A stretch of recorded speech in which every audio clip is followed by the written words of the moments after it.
So in today's video, I'm sharing what are the 12 steps for codependency recovery. So in this video, I'm going to actually walk you through what each step means and stay until the end where I give you some tips on how to actually work the steps. If you're new, my name's Michelle Ferris. I'm a psychotherapist and I love helping people create relationships that work. So the first step in codependency recovery is that we admitted we were powerless over alcohol and that our lives had become unmanageable. Now you may be saying, well, I'm not powerless over alcohol, my husband or my child or my spouse is. That's not what we mean. What we mean is we are powerless over trying to control the alcohol in our relationships. We can't make somebody stop drinking. Another part of powerlessness for codependency, which isn't written in the step but is inferred, is that we are powerless over people, places, and things. Because in our codependency, we tend to want to control things. We want to fix other people instead of being able to fix ourselves. The other part of step one is realizing that our life is unmanageable. Because what we've done to try to manage our own lives hasn't been successful. That's why people go to 12-step programs, because they realize they're powerless and they can't keep doing what they're doing. Because I don't know about you, but in my codependency, I looked outside of myself for my answers, and it made me crazy because I had no sense of self.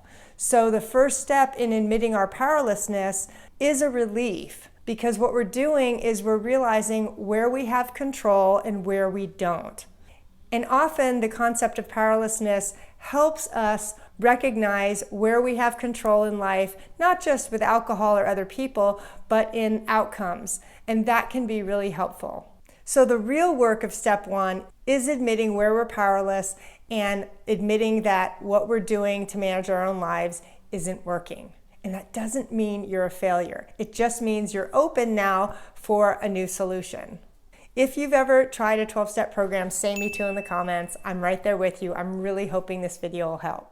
So step two in codependency recovery is came to believe that a power greater than ourselves could restore us to sanity.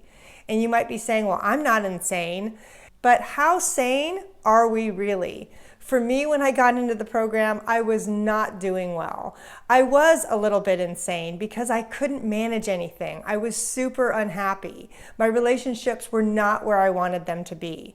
I was wanting to control people, places, and things, and it wasn't working for me. It was actually contributing to me feeling more anxious. A lot of people get stuck in this step because they think it's about God and religion, and it's not. You get to decide your own concept of a higher power. It can be a God of your understanding. It can be nature. It can be the universe.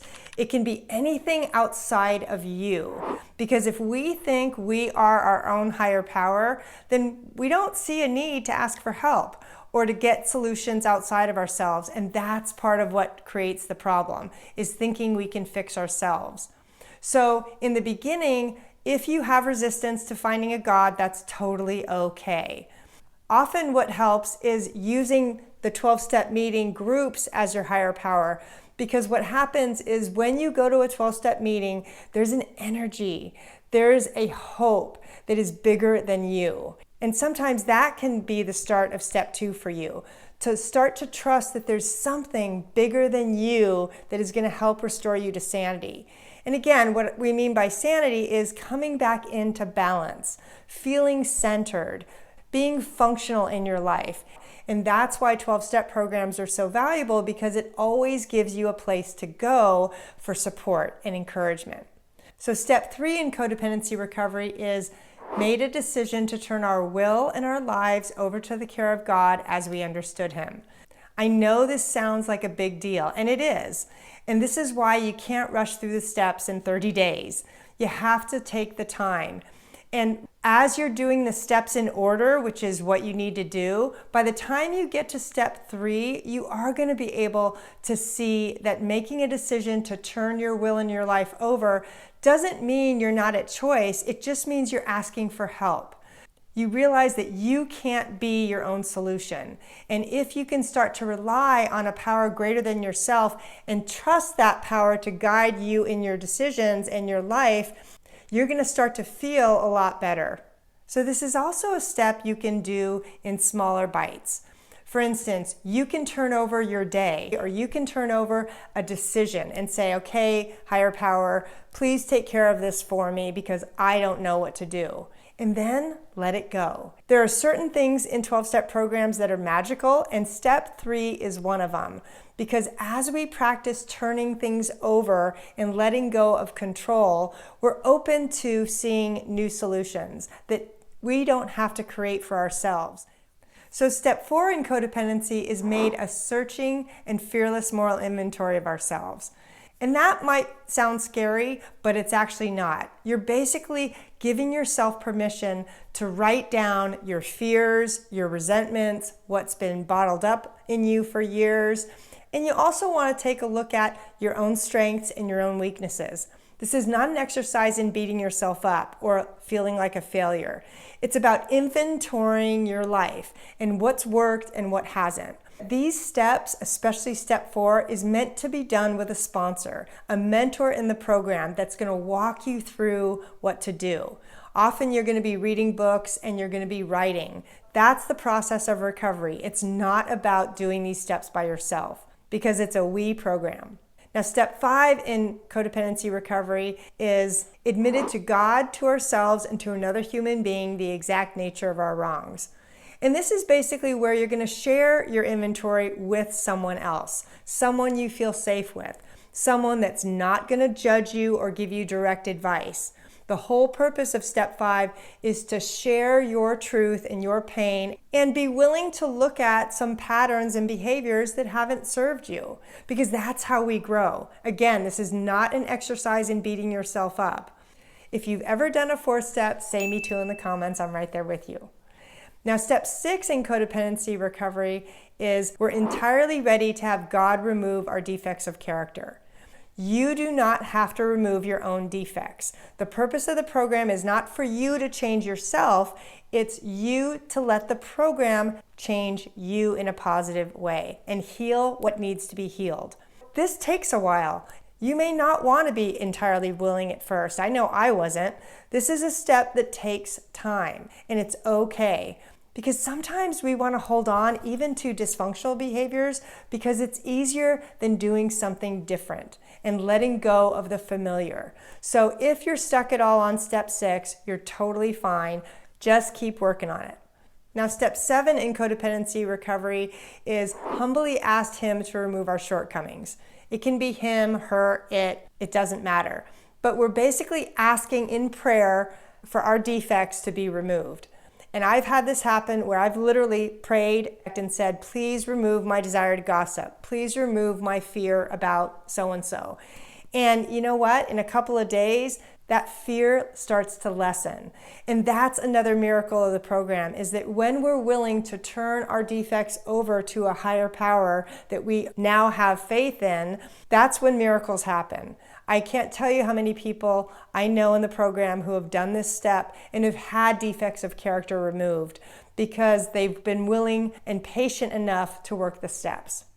Now, step 8 in codependency recovery is made a list of all people we have harmed and became willing to make amends to them all. Hence the word willing. You're not actually doing anything yet. You're just making the list. And often when you're making a list, you can do 3 lists. 1, who are the people that you're willing to make amends to right now? 2, who are you not willing to make amends to because you're scared? And 3, who do you think you will never make amends to in your lifetime? Because eventually, when you go back and do the steps again, because the steps are meant to be done more than once, you may have more willingness in a year or 2 to make amends to that person. But for now, it's just about making that list and admitting to yourself, this is the person that I know I hurt, and I need to at least get it on paper. And then what we want to do is work on the willingness. Are we willing to set aside our pride? Are we willing to set aside that they hurt us too, but we need to stay on our side of the street and be willing to be humble enough to admit that we did something hurtful? That is the key to step 8. Now, step 9 in codependency recovery is made a direct amends to such people wherever possible, except when to do so would injure them or others.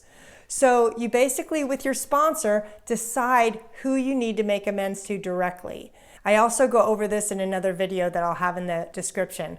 But your sponsor is going to help you decide what's appropriate to do directly and what isn't. So for instance, if you had an affair with someone, you're not going to go to the spouse of the person you had an affair with and admit the affair, because that's going to blow up their marriage. So you really want to be mindful and ask yourself, if I make these amends, will it cause more harm than good? Now, step 10 in codependency recovery is continued to take personal inventory, and when we were wrong, promptly admitted it. So this step is basically to do a mini inventory each day. Have I hurt someone? Am I stuck in resentment? Is there anything I need to handle today that is going to impact my recovery in a negative way? Some people like to do that in writing. There's lots of 10-step formats you can choose from, but it's just a way to keep yourself current with hurt, resentment, fears, so that they don't build up. Now, step 11 is sought through prayer and meditation to improve our conscious contact with God as we understood Him. Again, you can replace the word God with anything, with universe, with nature. It's about increasing your contact with that higher power so that you develop a faith. And especially in codependency recovery, we tend to make other people our higher power. So this is going to be a really important concept for you in your codependency recovery, to learn to rely on a power greater than yourself, so that you can start to feel at ease, that spiritually someone has your back. That is going to provide you a lot of comfort in the program. Now, the last step, step 12 in codependency recovery, is having had a spiritual awakening as a result of these steps, we tried to carry this message to others and practice the principles in all our affairs. This is basically where we share the benefits of the program with people outside the program. But here's the thing, we don't want to come across too strong. A lot of times in early recovery, we think we have the answer to fix everyone. So we go and tell everybody they should be in the program, but it doesn't work. So for me, I will do this 12-step only when it's appropriate. So years ago, I went to a wedding, and it was actually in my Overeaters Anonymous program, and we were all eating at 3 o'clock, but I wasn't, because that's not part of what I do in my recovery. And someone talked about having trouble with eating, and I knew that was an opening for me. So I shared a little bit of my program, and then I shut up and waited to see if they had any interest. It was totally okay if they didn't. It's not your job to convince someone when you're sharing your recovery. We share our recovery to give other people an opportunity to find it as well. But we don't push and we don't shove it in their face, because that never works. Now let's get to what you can do to work the steps. The first thing is find a sponsor to guide you through it. Again, this is not a process you want to go through by yourself. So when you start to struggle, when things get hard, you may revisit step 1 or step 3 or step 4. That's perfectly normal. That is actually part of having a good, solid recovery. Next, you're going to start to live the principles of the steps, like admitting powerlessness, surrendering and letting go when it's appropriate, feeling humble instead of righteous. Those are really important 12-step principles that can guide you in your day-to-day life. For instance, if you are really struggling right now with something that's happening, whether it's inside you or outside in the world, you can use powerlessness and surrender. What do you have control over? What do you not have control over? How can you stay in the moment today versus getting freaked out about what hasn't happened yet? Because one day at a time is another really important principle in 12-step programs. So the next thing I want you to do is I want you to go watch my video where I do a deeper dive into step 1, because that's your next step. Thanks so much.